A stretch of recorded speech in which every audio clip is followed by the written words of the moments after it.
démarrer notre conférence de presse, je voudrais d'abord dire à la presse internationale que je vais commencer par le Wolof et je ferai un résumé évidemment en français. Évidemment, je voudrais saluer la présence de toute la presse, aussi bien nationale qu'internationale.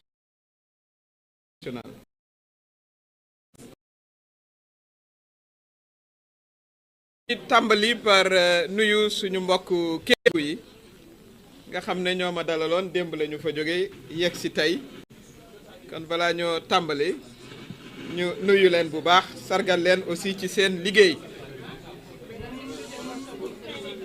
di wax suñu responsable yi fi ne ñu may ñu quand même ñu mën a waxtaan avec la presse defe naa ne xajoon nañu xëy na sax ci sunu permanence mais bi ñu annoncé conférence de presse bi ci la aussi responsable yi bëgg a ñëw fekkee ñoom ñoo toog sama ginnaaw maa ngi leen di nuyu ginnaaw bi ma nuyoo présidium bi le DG ñu naan ko Guèye l'original ñu ngi koy nuyu bu baax le DG du fonds de garantie de l'automobile di nuyu le ministre bi nga xam ne moo yor environnement muy Aly Ngouille Diouf di nuyu aussi le ministre Aldiouma Sow di nuyu le ministre porte-parole aussi Abdoulaye Tine ak di nuyu le directeur général Cheikh Dieng ñi nga xam ne ñoo nekk ci présidium bi ak tous les responsables qui sont avec nous aujourd'hui ni ma ko waxee nag wolof bi xam naa mooy gën a sakkan ginnaaw jotoon nañu wax dimanche ci français waaye pour que sunu mbokku sénégalais yëpp gën a dégg gën a comprendre li nga xam ne mooy waxtaan wi dañu koy jukki ci wolof bu nu noppee nag wax ko ci français waaw defe naa mën naa ñandu quand même parce que am na ñu koy bañ voilà alors sunu conférence bi li tax ñu organiser ko mooy fexe aussi ba sénégalais yi xam li xew ndax danoo toll ci jamono politique boo xam ne wi am na ci ñoo xam ne ñii lëndëmal xel yi tubaab tuddee ko manipulation moom la ñu def stratégie politique ba noppi nag di ko assumer maanaam di wax lu méngoowul ak réalité ñooñu nag dañ leen di wax ne désormais lu nu wax lu méngoowul ak réalité am nu ko tubaab am nu ko wolof tuddee waaye comme dañuy cëral ñëpp dinañu ko def conférence waxaat sénégalais yi nga xam ne mooy li am ak liy dëgg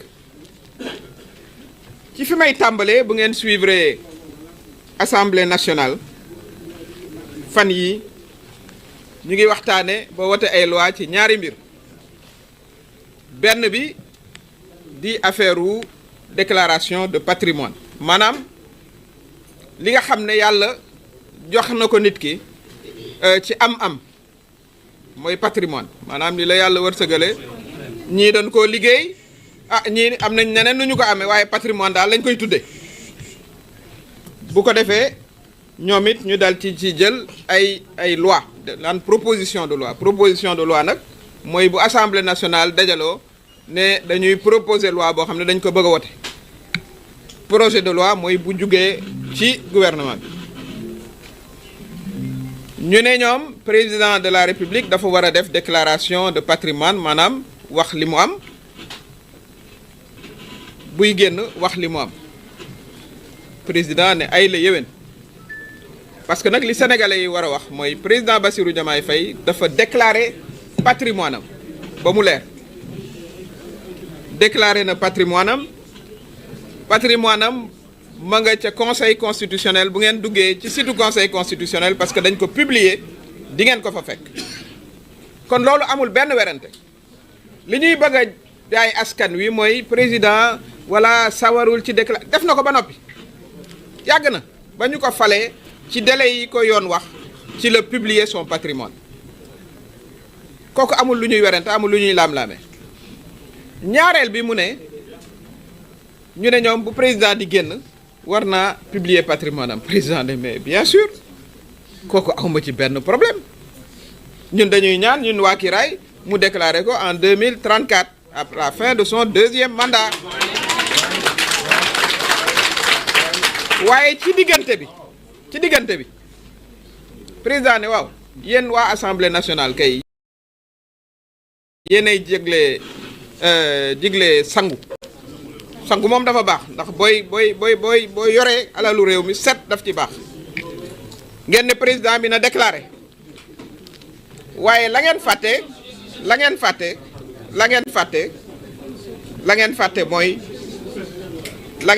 mooy ngeen laaj aussi seen président de l'Assemblée nationale moom it mu déclaré wala ngeen laaj premier ministre moom tamit mu déclaré patrimoine am président moo laaj ñu yokk loolu ci loi bi du député yi de député yi newuñ na seen président def déclaration de patrimoine wala premier ministre def déclaration de patrimoine proposition boobu ci gouvernement bi la jógee ci président de la république la jógee ministre de la justice indi ko loolu sénégalais yi war nañ ko xame noonu kon dañoo bëggoon lu set président ne non seulement d'accord naa ci lu set waaye lu set wecc laa bëgg que les 3 personnalités les plus importantes de l'État déclarent leur patrimoine loolu ci président Bassirou Diomaye Faye la jóge dégg ngeen benn député opposition wax ko ne ba ñu nekkee ci biir commission yi parce que la fa xew aussi xam nañ ko dañoo amoon hésitation naan non dañoo war a piéger ñu xam ne bu ñu génnee ne dañuy bañ opinion bi ne waaw mais attends kon yéen lu ngeen bëgg ñu ne finalement sax ñun d'accord nañu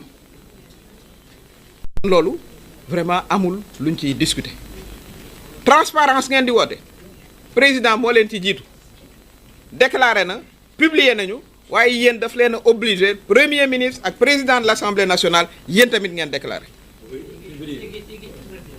waaw bëgg transparence mënta weesu loolu kon loolu mooy li nga xam ne moom la aussi sénégalais yi war a jàpp président ne sax élection buy amati ni ñu lay laajee parrainage ni ñu lay laajee caution noonu lañ lay laajee déclaration de patrimoine bu ñu nee déclaration de patrimoine nag bu dëkk bi lañ wax man Aminata Touré aw ma prête-nom mën naa woo commission internationale bu ne ñu saytu ma fu ne du ñu gis loo xam ne lii dañu naan xëy na moo ko moom doomam ma ko déedéet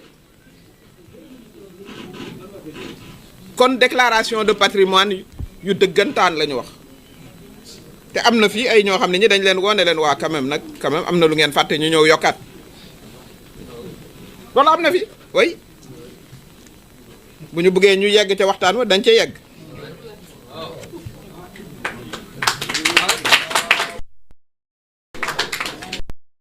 beneen mbir ma mooy affaire fonds spéciaux nag am na ñu koy wooyee fonds secret am na ñu koy wooyee fonds politique war nañ cee waxtaan bu baax a baax a baax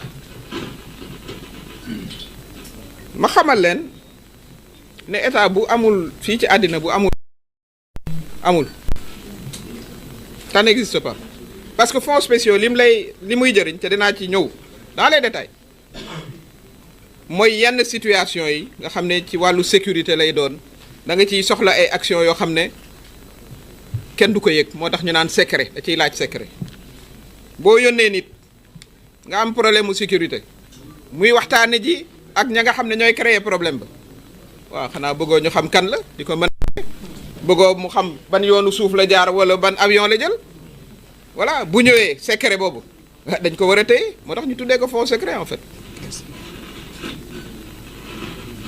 kon fonds yooyu dafa mës a am ñoom ñu ne d'accord fonds yi waaye dañ koy def rek ci affaire u défense te bu ñu ko defee ci affaire u défense ki koy contrôler assemblée nationale lay doon moo tax premier ministre bi dem seeti conseil constitutionnel ne waa ñii nañu yem ci seen place su député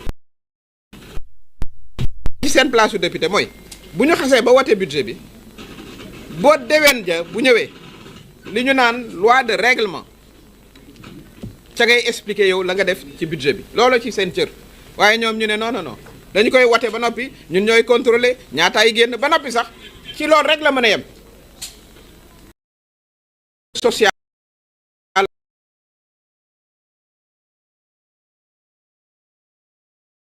il faut goo xam ne gi xëy na sa yaram sutante na mënuñ laa faj fii ñu yóbbu la wala jàppale ci ay événements religieux ak yu mel noonu ñu ne non non non loolu war a cee bokk. kon loolu aussi kilifa diine yi nañ ko xamee noonu loolu la ñu wax ñoom waxuñ leneen noonu la demee c'est-à-dire li ñu bëgg mooy président voilà finalement sax amatul pour di jàppale kenn ak koo mën ci doon mais Sénégal dëkku solidarité dëkku social la am na ñoo xam ne ci président de la république la ñu am yaakaar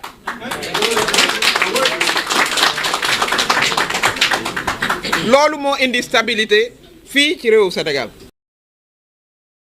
bokk ñoom ñu ne loolu na dëñ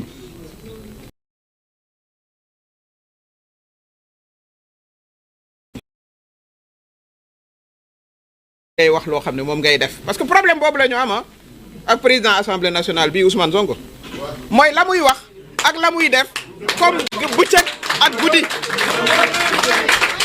non dinaa leen ko démontrer fii parce que nag aussi xam nga ay homme ak femme d'état la ñu dañuy bëgg a jël hauteur bëgg a dugg ci yëf yi waaye bu fekkee ne nag nit ki dafa dugg ci li mu tuddee déballage boo xam ne bii méngoowul aussi ak réalité il faut que ñu wax sénégalais yi réalité bi. alors li nga xam ne moo am ngeen déglu ko yéen ñëpp dégg ko dafa ne woon képp ku fi wax ne am na fonds secret dana la yóbbu ci yoon wax na ko wala waxu ko. mu ne fonds secret dafa xaraam après mu ne non dafa xaraam bu fekkee ne kenn du ko contrôler danaa leen wax fii nag li nga xam ne moo xew. man ancien premier ministre la fonds Casamance ñu naan ko fonds jàmm décret 2004 moo ko institué danaa leen liiral décret bi ci France décret boobu moom reconnaître na ne ma nga woon primature moom ci boppam Ousmane Sonko nee na ma nga woon primature te loolu kat ñu ngi ko yëg ba ko président ne jërëjëf vraiment dama soxla keneen pour doxal réew mi mënoo te la koy soog a wax de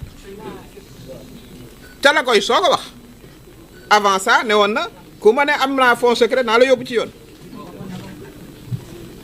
fonds jàmm boobu muy fonds Casamance bi li ko indi mooy décret 2004 1186 portant création et fixant les règles d'organisation et de fonctionnement du programme de gestion de la paix en Casamance. xam nga yëfu sécurité sax mënoon nañoo bañ a yegg si ci lii waaye nag dinañ leeral aussi Sénégalais vu la constitution et cetera loolu je vous épargne ça. Décrète le président de la République décrète président de la République boobu moo doon Abdoulaye Wade puisque 2004 la. Article 1er il est créé au niveau de la primature un programme dénommé Programme de gestion de la paix en Casamance. Le programme placé sous l'autorité du Premier ministre est dirigé par le chef du service de l'administration générale et de l'équipement de la primature. Donc daajam moo doon gérer mooy gérer enfin moo doon gérer ba bi mu demee fond bi je poursuis. Article 4. Il est institué une procédure spéciale de mobilisation des crédits du budget de l'État destinés au fonctionnement et aux activités opérationnelles du programme. Les fonds correspondants sont versés dans un compte bancaire ouvert auprès d'un établissement bancaire de la place sur la base d'une demande du responsable du programme adressée au ministre chargé des Finances. Article 5 nag moo ci gën a yéeme na ngeen ko déglu bu baax Ousmane Sonko nee na fonds politique buñ dul justifier dafa xaraam dafa ne woon fonds politique dafa xaraam d'abord. Article 5 bi ne par dérogation aux dispositions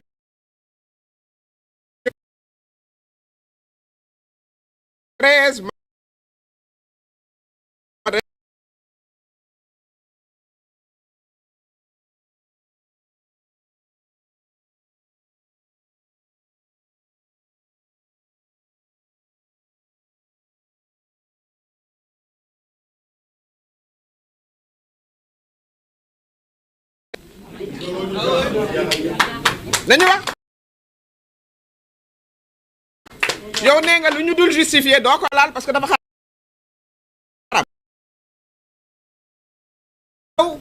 Fonds bi am na 2 milliards yu ñu ci def. Fouras kenn du ko justifier 1,7 milliard am yokk na ko sax tuuti parce que nee na 26 Fouras kenn du ko justifier waaw ba mu tenté indi justification.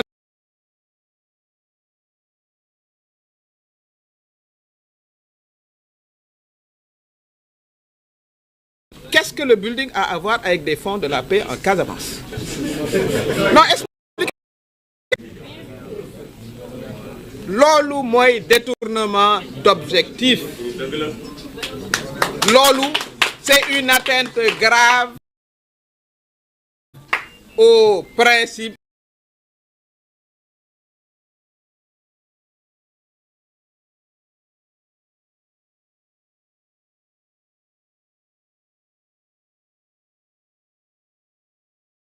pour paix en cas.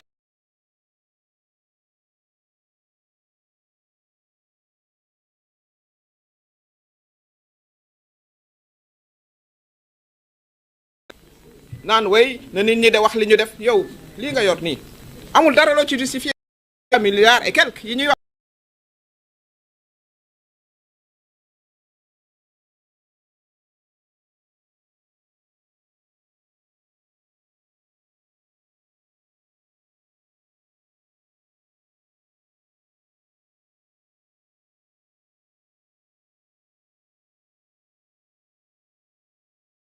ci président de la république ne ko man awma lu ma defee social voilà nit ñi dañ may laaj président di ko jox ci dotation spéciaux yi oui du benn yoon du ñaari yoon du ñetti yoon du ñeenti yoon. S'il vous plaît. Quand même man maay au représentant du président de la république quand même. ma bantuwaat booba ma ngay gérer fonds bii fonds Casamance bi nga xam doo ci justifier tentative justification auto bâtiment yu ñu defaraat ce qui est contre les règles normales et principes de bonne gouvernance parce que paix en Casamance n'a rien à voir avec des bâtiments qu'on refait da daan dem ne président waaw man day foog nga jàppale ma parce que man nit ñi dañ may laaj social te xaw ma nu may def président di ko jox ci fonds spéciaux yooyu muy ŋàññi tey ŋàññi bi non du benn du ñaar du ñett du ñeent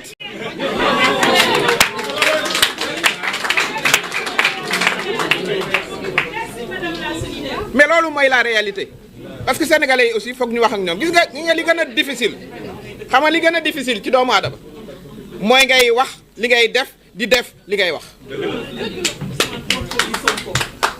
kon loolu aussi duñu c'est terminé léegi fépp fu ñu jàpp ne lii ñuy wax ni àndul ak méngoowul ak yoon te lii ma leen di wax dara du ci dañ duñ ci dindi dara du tey kon loolu mooy li nga xam ne mooy li am ki ngeen fonds Casamance yooyu am na ci ay démineurs machine yu rëy yi nga xam ne dañuy déminer Casamance parce que Casamance am na 1 million de mètres carrés yoo xam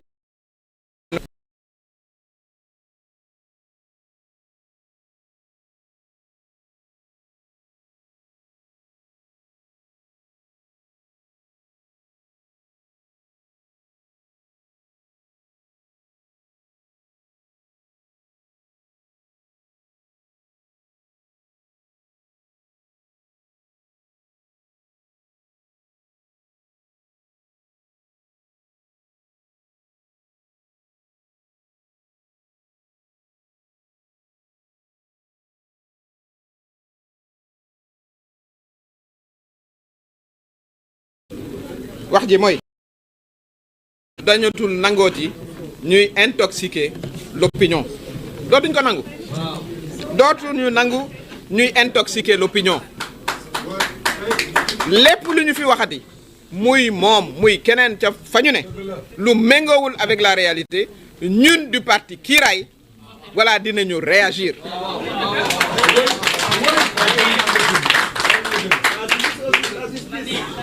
ma ñëw nag ci sama wàllu bopp puisque am na attaque en règle xam nga man tant que yaa ngi may attaqué sax ma xam ne xëy na man la kooku danaa am élévation du ma la tontu bu fekkee ne attaque ba nag yow la nga cey wut mooy atteindre le président de la république yàq xelu sénégalais yi déstabiliser l'état du Sénégal danaa la tontu moom fu ne daggal na ma fa ngemb ku mu daggal ngemb moom xamal la lay xaar nekk na kaso di wax ak man téléphone te pourtant ma nga doon topp kuy wax ci téléphone nekk na kaso ñu organiser ko muy wax ak man téléphone na ko na wax ndax am na am amul booba ca kaso ba man maa ko amaloon njëriñ moom amalu ma woon njëriñ ndax ku ñu téye ca kaso ba mënoo amal kenn njëriñ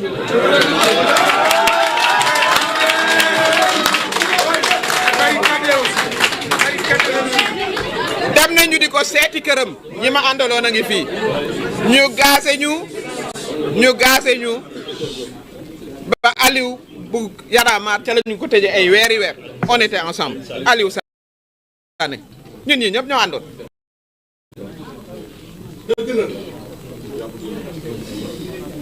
moom ci boppam jël na post Facebook am ne ay député am na ngeen protéger madame Aminata Touré même physiquement parce que Macky Sall da koy bëgg a fexeel li mu koy wax yépp amul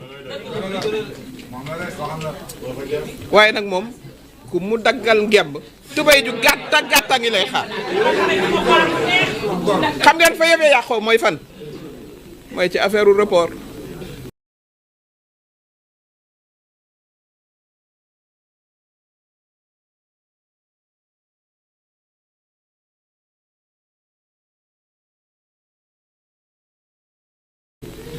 loolu nag dinañ ci gën a xuus bu fekkee ne nag bëgg nañ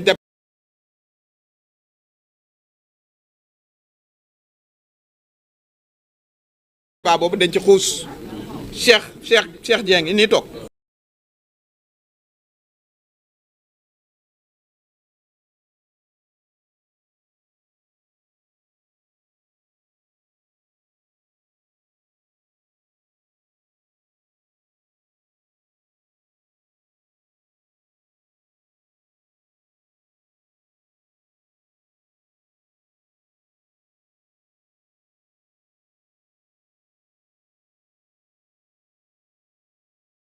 yàgg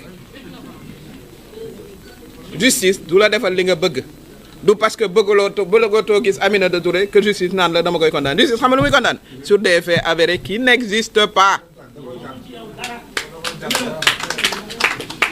waaye nag bu fekkee ne mën nga lool yow demandeel justice autosaisiru ci fonds yii ngay utiliser pour montrer que fa nga ko war a def fa nga ko def justice pour justice justice pour justice yow fexeel ba xaalis bi nga xam ne moom lañ la jox muy xaalisu sénégalais déjà yow da nga ne nga lu ñu contrôlé wul dafa araam waaye yow comme sa waxu tey bokkul ak sa waxu ëllëg kenn contrôlé wu ko ndax liiral naa leen décret ils ne sont pas justifiés yaa ngay utiliser luñ dul justifié ba sàmba di ca demb waaye nag comme yow transparence ngay def neel procureur mu autosaisiru demande à l'IGE ñu ñëw contrôler sa ay fonds 2 milliards daaw laa leen wax 1 milliard 700 ren et plus sax puisque nee na laajoon na rallonge non justifiable waaye ndeke yow da ngay yore sa non justifiable après dem fëgg président ne ko waa président il faut que nga jox ma ci sa fonds yooyu voilà man tamit ma kon loolu mooy li am ñu ngi koy xaar justice nga wax ñu ngi xaar justice avec la plus grande sérénité parce que nag des faits personne ne peut les inventer bu fekkoon ne vraiment am naa lu ma def man ma taxawoon moom ñu tëj ko ca kaso ba ñu jàkkaarloo fii ñun ñii ñëpp ak président Diop la kon defe naa ne bu boobaa kon borom mooma parce que kooku nag borom fayda la ak borom fula la nii la ca mënuloon nii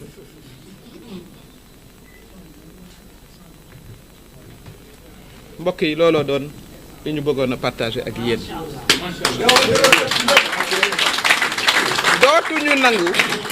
dootuñu nangu ay spécialistes de la manipulation di jéem a intoxiquer l'opinion. may def appel aux jeunes lii ñuy wax de leen ko déglu bu kenn nangu ñuy foye sa xel sénégalais sax neexu la di foye xelu sénégalais yombul de mais il faut que ñuy joxe la bonne information nit ñi xam li xew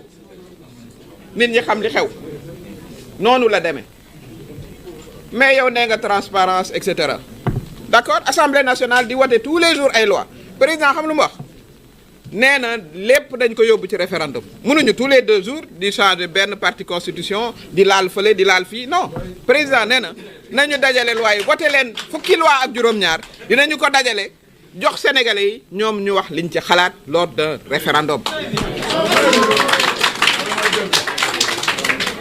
fa may terminer nag mooy assemblée nationale comme nee na ay commission d'enquête lay def ak def naa wax nañ ci 10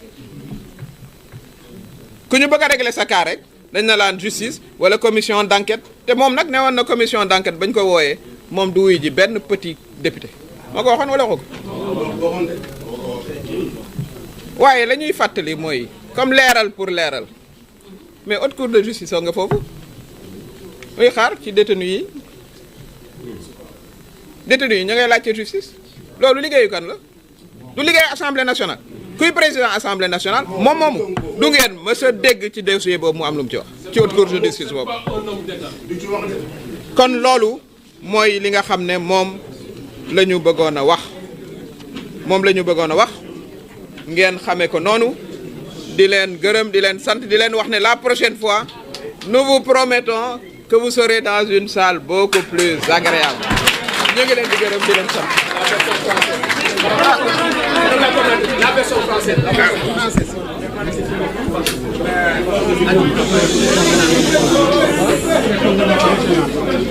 Alors, mesdames, messieurs,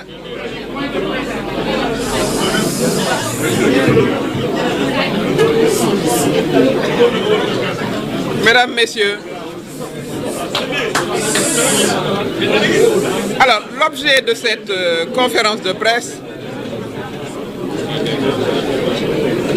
je voudrais également signaler la présence.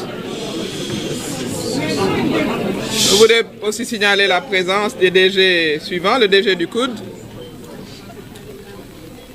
M. Mbouch, le DG de Promoville, M. Ndiaye Serigne, le DG de l'OQSCF, Pape Amadou, Diagne, qui est là. Qui d'autre est là? Hassan aussi. Hassan Diagne, où est-ce qu'il est? Voilà. Hassan Gueye qui est Hassan Dir, qui est par ailleurs aussi le liquidateur du Conseil économique, social et environnemental. Voilà, l'objet de cette conférence, c'est vraiment d'informer l'opinion sur les derniers développements de l'actualité, notamment relatifs à l'activité des députés. Comme vous le savez, 2 sujets ont retenu l'attention publique.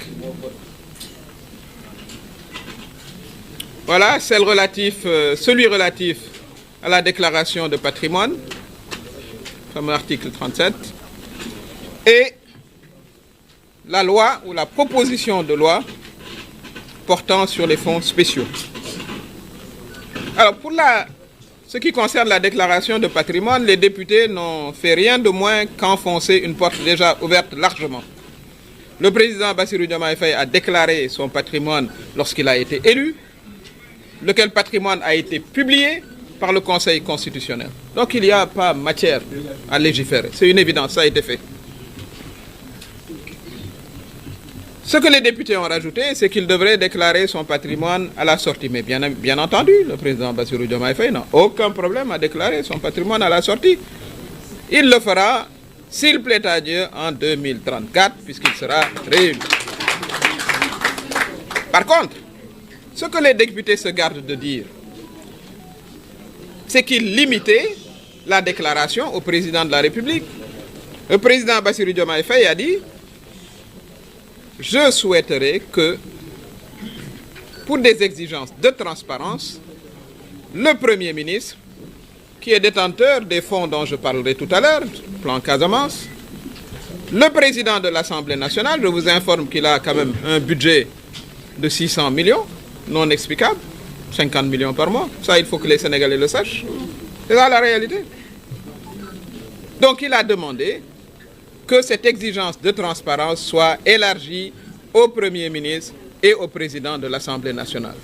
Ce que les députés s'étaient bien gardés de faire. Donc, messieurs les députés, charité bien ordonnée aurait dû commencer par vous-même, par votre président. Vous ne l'avez malheureusement pas mis dans votre proposition de loi, mais elle a été complétée de toute façon par les propositions du président de la République. D'ailleurs, il a rajouté une autre proposition qui consiste à rendre obligatoire la déclaration de patrimoine pour tout candidat à l'élection présidentielle. Ce sera une conditionnalité parmi celles qui existent. Donc, il n'y avait aucun débat en la matière. Sauf cette intention de distiller de manière malsaine dans la tête des Sénégalais que le président de la République rechignerait à déclarer son patrimoine, ce qu'il a déjà fait, ou rechignerait à le déclarer à la sortie, ce qu'il a dit plusieurs fois. Ils se sont évidemment gardés de dire qu'ils ne proposaient pas du tout que le Premier ministre et le président de l'Assemblée nationale, tous les deux, également aient obligation de déclarer leur patrimoine. Alors, pour ce qui concerne les fonds spéciaux, appelés fonds secrets par certains, appelés fonds politiques par d'autres, ce qu'il faut savoir, c'est que le Premier ministre était bien détenteur de fonds secrets. J'ai lu tout à l'heure le décret de 2004 relatif au fonds sur la Casamance, fonds intitulé Fonds Diam, qui est géré par le Premier ministre. Ce fonds s'élevait à 2 milliards l'année dernière, à 1,7 milliard comme il l'a indiqué lui-même, et il demandait une rallonge. Les dispositions de l'article 4 de ce décret stipulent clairement que ces fonds ne sont pas l'objet de justification. Alors, des fonds qui ne sont pas justifiés, ça s'appelle des fonds secrets ou des fonds politiques. Donc il a bien bénéficié de fonds politiques non justifiables, alors qu'il déclarait qu'en bon musulman, il ne saurait toucher à des fonds publics qui ne feraient pas l'objet de vérification ou de justification. Ben, c'est un péché là qu'on vient de prendre tout de suite. Il n'y a pas besoin d'attendre l'au-delà. Puisque ces fonds ne font pas l'objet de justification. Puisqu'ils sont relatifs à des opérations justement liées à la paix en Casamance. Seulement, Ousmane Sonko a déclaré avant-hier qu'il s'est servi de ces fonds pour acheter des véhicules. On dit en Wolof, sagaru véhicules, je crois que c'est des véhicules d'occasion. Mais quand on fait le calcul, les véhicules d'occasion à 25 millions de pièces, c'est quand même de belles occasions. 34. Mais surtout qu'il a aussi utilisé les fonds pour réfectionner le building. Qu'est-ce que ça a à voir avec la paix en Casamance que de réceptionner le building, que de réfectionner le building, d'acheter des véhicules? Pendant ce temps, grâce à la coopération japonaise, nous saluons ce geste, nous avons pu acquérir des démineurs, puisqu'il faut déminer plus d'1 million de mètres carrés en Casamance. Les engins n'ont pas pu être portés sur les sites, faute de moyens de les y acheminer. Vous imaginez? Pendant ce temps, le fonds, il était là. Il était dépensé allègrement et on demandait des rallonges. Mais ce que aussi Ousmane Sonko a oublié de dire, et ça je vous donne l'information, je suis haut représentant du président de la République, il bénéficiait des fonds spéciaux du président de la République. Pas une fois, pas deux fois, pas trois fois, pas quatre fois. Ces mêmes fonds qu'il pourfend aujourd'hui en disant oui pour la Casamance, pour les fonds, ils ne doivent être consacrés qu'aux questions de sécurité, à coopération allemande. À coopération allemande. Les engins, c'est japonais. Alors, c'est japonais les engins. Il y a plusieurs intervenants. Alors, pendant qu'il pourfend ces fonds en disant qu'ils devraient être strictement réservés aux questions de défense, lesquels fonds devraient être contrôlés par l'Assemblée nationale, et le Premier ministre est tout à fait dans son droit que de demander que le Conseil constitutionnel intervienne. Puisque depuis quand on a vu une Assemblée nationale contrôler des fonds de l'exécutif? Quand on exécute, on programme, on exécute et on contrôle. C'est ça le cycle de gestion. Pour ceux qui ne semblent pas le savoir. L'Assemblée nationale doit attendre la loi de règlement de N+1 pour demander des comptes sur les fonds et les lignes budgétaires qui ont été votées. C'est comme ça que ça se passe. Il y a manifestement une violation du principe de séparation. Nous attendons le Conseil constitutionnel sur la question. Donc, il est évident aujourd'hui qu'entre ce que dit Ousmane Sonko et entre ce qu'il fait, c'est comme le jour et la nuit. Il a bénéficié d'un fonds qui ne fait pas l'objet de justification à hauteur de 2 milliards l'année dernière, 1,7 milliard cette année. Non justifiable. Quelques tentatives de justification pas très heureuses en termes d'achat de véhicules d'occasion de 34 millions. On aimerait tous avoir des occasions à ce prix-là. Et la réfection d'un building. C'est ça la réalité. C'est ça la réalité des faits. Pour ce qui me concerne, puisque j'ai fait l'objet de ces attaques en règle, je pouvais ne pas y répondre, mais lorsqu'elles s'inscrivent dans une stratégie bien pensée, d'attaque au président de la République en fait, et de déstabilisation et de perturbation de la quiétude des citoyens, ben nous sommes quand même obligés de répondre. J'avais, sur le rapport du CS, invité l'ancien président Macky Sall à faire une audition publique sur le rapport avec mon prédécesseur et mon successeur. Et bien évidemment, il n'y avait pas matière à poursuivre. Et je vous rappelle qu'à ce moment-là, vous étiez là, les journalistes, nous étions en opposition frontale avec le président Macky Sall, avec tous ceux qui sont là, à cette table-là. Il n'avait pas matière à poursuivre, il n'a rien pu faire. Eh bien, Ousmane Sonko s'est dit, je ne m'intéresse pas au fond à la gestion de Aminata Tall, à qui j'ai succédé, ni à la gestion de Idrissa Seck, qui m'a succédé au Conseil. La seule qui m'intéresse, c'est la gestion de Aminata Touré. Et je vais saisir la justice. Mais à la bonne heure. À la bonne heure. Parce que la justice, elle ne se débarrasse pas de quelqu'un parce que vous ne l'aimez pas, parce qu'il vous empêche de faire ce que vous avez envie de faire. La justice, elle statue sur des faits. Et j'attends justement, avec la plus grande sérénité, que cette justice qui a été saisie se prononce. Et il n'y a aucune matière à poursuivre. Mais il le sait bien d'ailleurs. Il le sait bien. Tout ce qui l'intéresse au fond, comme on dit, dites toujours, il en restera toujours quelque chose. L'adage ne dit pas ça, mais par politesse, je le paraphrase. Il le sait bien. Mais une chose est claire, c'est que désormais, nous ne laisserons personne, disons bien personne, intoxiquer l'opinion. Et ça, je m'adresse aussi aux jeunes. Nous faisons cet exercice-là aussi pour la population d'une manière générale, mais pour les jeunes aussi. Moi, personnellement, j'ai déclaré mon patrimoine quand il n'y avait aucune obligation de le faire. Aucune. La loi n'existait pas. Et Dieu merci, comme on dit chez nous, Dieu ne m'a pas oublié. Moi, quand j'étais propriétaire, je ne pense pas qu'il était propriétaire, lui. On ne peut pas s'autoglorifier, mais quand même, on ne le laissera plus porter atteinte comme ça à la dignité des citoyens, de manière, en toute impunité, en vertu de quelle loi? Il n'a pas de leçon de morale à nous donner, lui, Ousmane Sonko.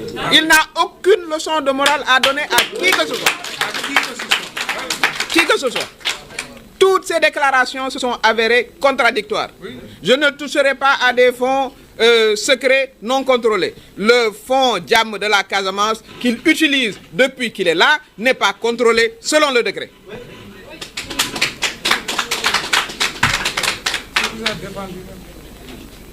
Et moi-même, voilà, semble faire l'objet d'un acharnement. Au fond, soit dit en passant, quand il était en prison, il s'est débrouillé pour qu'on se parle au téléphone. Hein. Il ne pouvait rien faire à ma faveur étant en prison. C'est moi qui pouvais agir en sa faveur quand il était en prison. Et ça, il semble l'oublier il n'y a pas si longtemps que ça. C'est pas il y a 5 ou 6 ans, non. Mais évidemment, sur la question du report, évidemment, c'est là où toutes les choses se sont gâtées. Ce n'est pas le moment d'en parler, mais nous en parlerons, si nécessaire, parce que tous les acteurs, tous les témoins sont là. Cheikh Dia était à nos réunions. Il sait très bien ce que tout le monde a dit et ce que chacun a pensé. Les intermédiaires sont là. On peut les convoquer, hein? On peut faire une table ronde et ils viennent.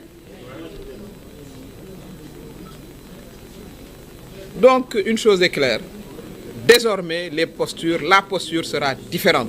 Kiraï ne laissera pas une seule seconde quiconque s'attaquer à l'honorabilité, à l'intégrité du président de la République. Ça, c'est terminé. C'est terminé. Et vous avez ici des leaders qui sont aussi déterminés ou plus déterminés que moi. Voilà, mesdames, messieurs, ce que nous voulions partager avec vous. Déconstruire la désinformation, la manipulation, la tentative de prendre les Sénégalais pour moins intelligents qu'ils ne sont, avec des faits. Ce que nous disons, ce ne sont que des faits, rien que des faits. Vous évoquez un décret, mais vous gardez bien de lire le décret. Le décret que je vous ai lu est très clair. Nous vous remercions pour votre attention et nous vous promettons la prochaine fois de vous accueillir dans d'encore meilleures conditions. Je vous remercie. Voilà. Voilà. Merci.